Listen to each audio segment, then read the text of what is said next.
ये नबी से प्रॉब्लम है, इसलिए नबी की वजह से नबी के माँ बाप से प्रॉब्लम है। ये हर उस चीज से नफरत करते हैं जिसका ताल्लुक रसूलुल्लाह से। अब चूंकि मिलाद का ताल्लुक भी नबी से है, वहां भी नफरतें हैं। नफरत का आलम कितना है, डॉक्टर जाकिर नाइक को जरा सुन लीजिए आप देखेंगे कि हमारे मुस्लिम माशरों में जितने हैं, खुसूसन इंडिया, पाकिस्तान और ममालिक में, कि एक अरे भाई कहाँ चले गए करने, वहीं बैठे रहो भाई, भागना नहीं है, बार बार आएंगे वीडियो ये।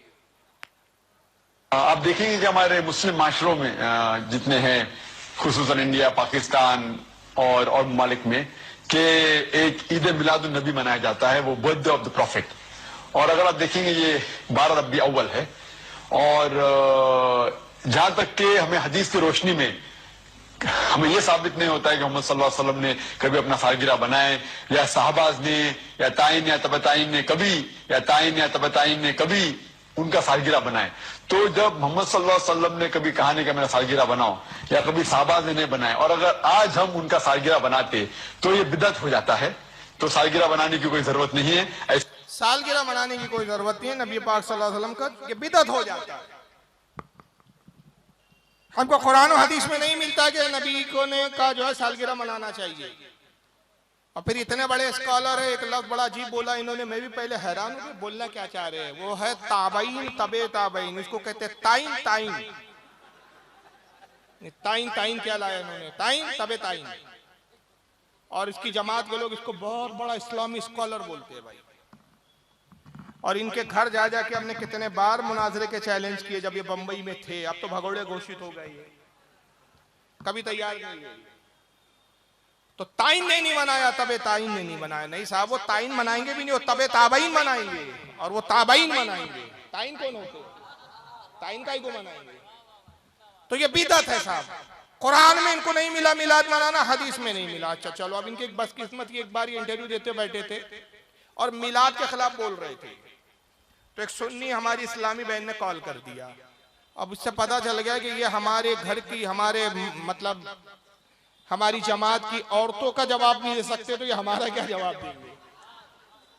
अब जरा देखिए क्या हुआ, इनका इंटरव्यू जरा सुनिए। जी जी। दूसरा सवाल ये है कि कहा जाता है हदीस में कि मुसलमानों को गैर मुस्लिमों की तकलीफ नहीं करनी चाहिए जी।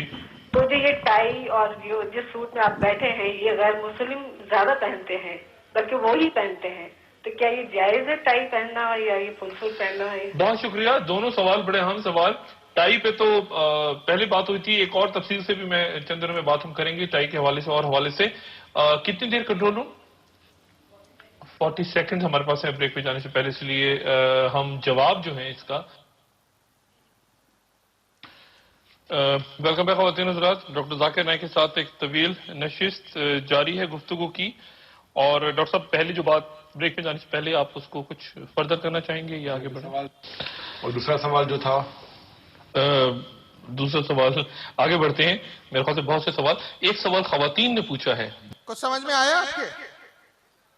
हाँ? एक औरत ने, खातून ने सवाल किया है कि डॉक्टर जाकिर नाइक साहब बहुत बिदअत कर रहे हैं, आप ये जो लिबास पहन के बैठे हैं ना, टाई कोट, ये तो गैरों का लिबास है।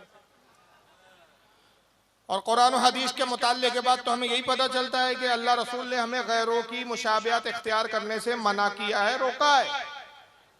तो ये जो आप लिबास पहने हुए, ये तो ईसाइयों का ही लिबास है, मुशाबियत भी नहीं बल्कि बेआईनी उन्हीं का कल्चर है, उन्हीं का लिबास है। तो ये जो आप लिबास पहने हुए हैं, इसका सबूत कहाँ है कुरान हदीस में? तो फौरन जो एंकर बैठा था उसको ब्रेक याद आ गया, उसको लगा कि ऐसा ना हो नाइक साहब पेशाब ना कर दे कहीं जवाब देते देते। तो उसने फौरन कहा कंट्रोल रूम कितने मिनट बाकी हैं अभी ब्रेक पे जाने के लिए? उसने कहा 40 सेकंड, 40 सेकंड बाकी है।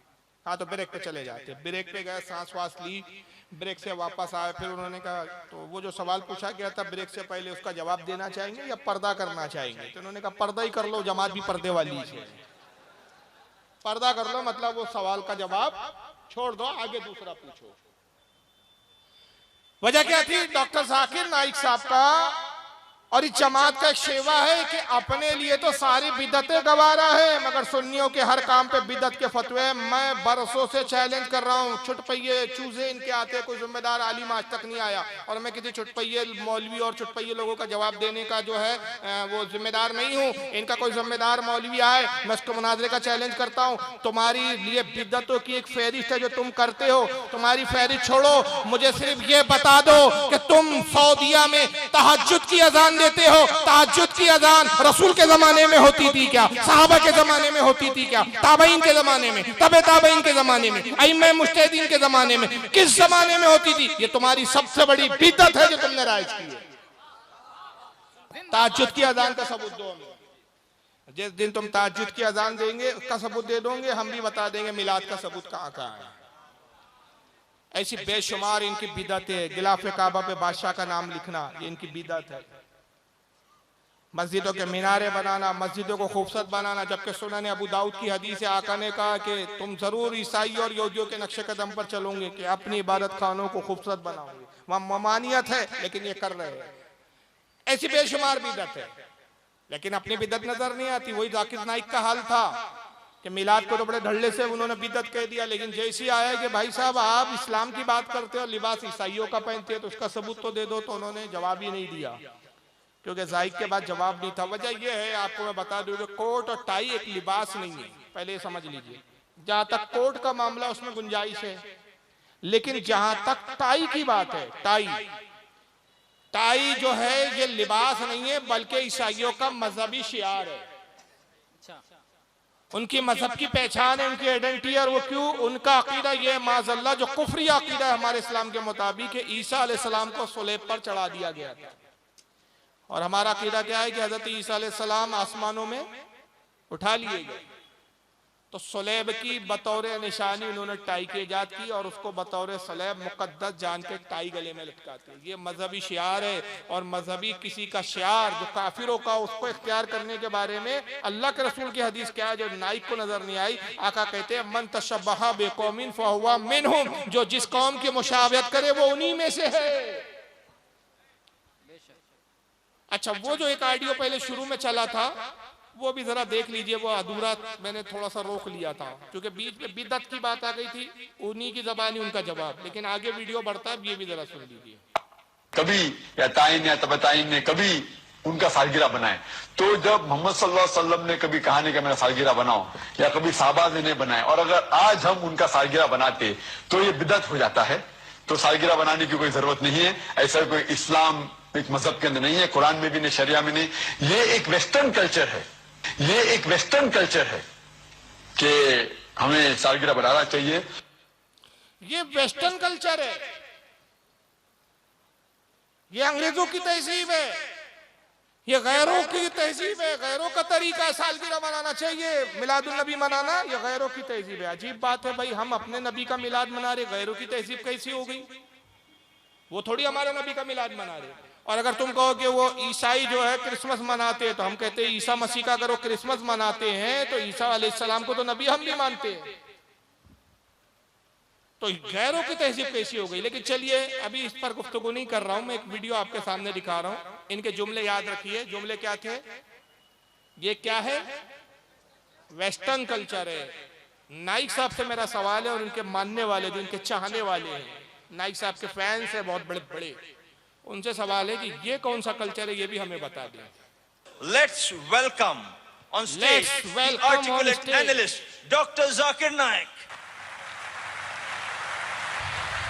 डॉक्टर जाकिर नाइक की एंट्री होती है और सब तालियां पीटते हैं। अभी उलमा आए, मैं आया, क्या हुआ यहाँ पर? आपने क्या किया? नारे तकबीर लगाए, अपने रब की पाकी का बयान किया, रसूल की रिसालत का ऐलान किया। जब ये आते हैं तो हिजड़ों की तरह, छक्कों की तरह तालियां पीटती जाती है। ये किसका कल्चर है?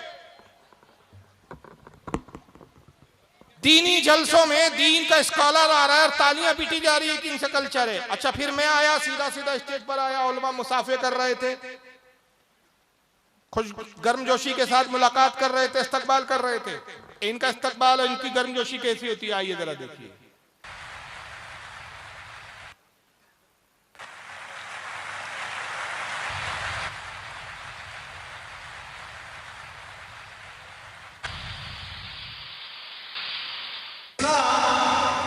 बैकग्राउंड में ढूंढ ढंग विलन की एंट्री हो रही है जैसे।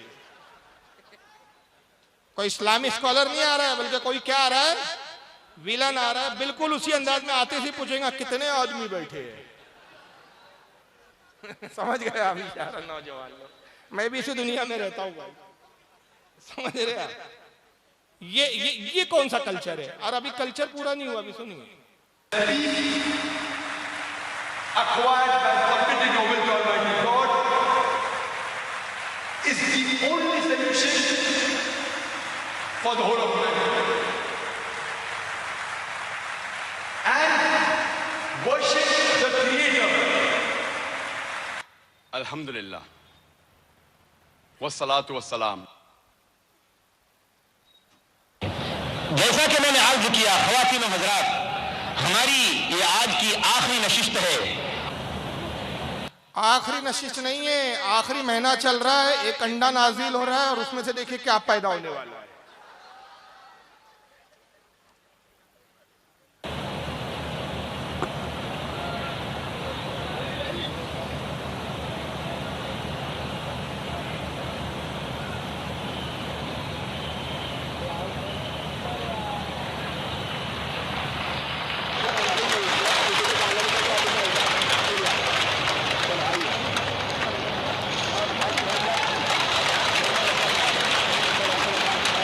भाई कौन सा एलियंस नाजिल हुआ है, कहां से आया ये कौन सा कल्चर है? नहीं आप लोग हंस रहे हैं, लेकिन मैं बहुत संजीदगी से सवाल कर रहा हूं। ये कौन सा कल्चर है? ये रसूलुल्लाह से साबित है, साहबा से साबित है। जब रसूलुल्लाह खिताब करने आते थे ऐसे अंडों में से निकलते थे, ऐसी पालकियां लाई जाती थी, पालकियां खुलती थी, ऐसी तालियां पीटी जाती थी। जब सरकार तशरीफ लाते थे साहबा कराम में, क्या यही अंदाज होता था? या साहबा जाते थे तबलीग के लिए, या हमारे अइम्मा और हमारे बुजुर्गान दीन तबलीग के लिए वाज़ो नसीहत के लिए जाते थे, यही अंदाज होता था? अंडे उतरते थे, अंडों में से चूजे निकलते थे, क्या था? तो ये जो करे सब जायज। और एक दूसरी चीज देखिए आप, जो स्टेज डाला गया है, ये स्टेज देखकर आप अंदाजा लगाते हैं लाखों रुपए का स्टेज है। एक वाहिद डॉक्टर जाकिर नाइक अकेला खड़ा है, कोई आलिम नहीं होते इसके स्टेज पर, किसी को साथ में नहीं बिठाया जाता। ये वन मैन शो, अकेला खड़े होकर वह तकरीर करता है। एक आदमी के लिए इतना बड़ा स्टेज, लाखों रुपए का डेकोरेशन उसके पीछे। तब इनको गरीब बच्चियां याद नहीं आती, बेवाएं याद नहीं आती, शादियां गरीब बच्चों की याद नहीं आती। जैसी मिलाद में गरीब झंडियां लगाते हैं, इनको बच्चियां याद आने लगती है, बेवाएं याद आने लगती है इनको। इन्होंने कभी अपने मुल्लाओं का गिरेबान पकड़ के नहीं पूछा, नाइक इतने बड़े स्टेज लगाने की, ये तमाशा करने की जरूरत क्या है? क्या तू मुन्नी भाई है जो मुजरा करने आया अंडे में से निकल के? क्या तू दीन की बात करने आया? अव्वल तो दीन की बात करते नहीं है, सिवाय ये फितना फैलाने की। याद रखिए, एक मोहल्ले में सब सुन्नी होते, ये जमाती फितनों की जमात है। पूरा मोहल्ला सुन्नियों का होता है, सब सलात व सलाम पढ़ने वाले होते हैं, सब नजरो नियाज दिलाने वाले, सब फातिया देने वाले, सब बुजुर्गान दीन के चाहने वाले। एक बदअकीदा वहाबी आता है, धीरे धीरे वहाबियत फैलाना शुरू करता है। अब उसी मोहल्ले में दो ग्रोह हो जाते हैं, मस्जिदें बढ़ जाती है, मस्जिदें तकसीम हो गई, खानदान तकसीम हो गए, बिरादरियों में बंटवारे हो जाते हैं।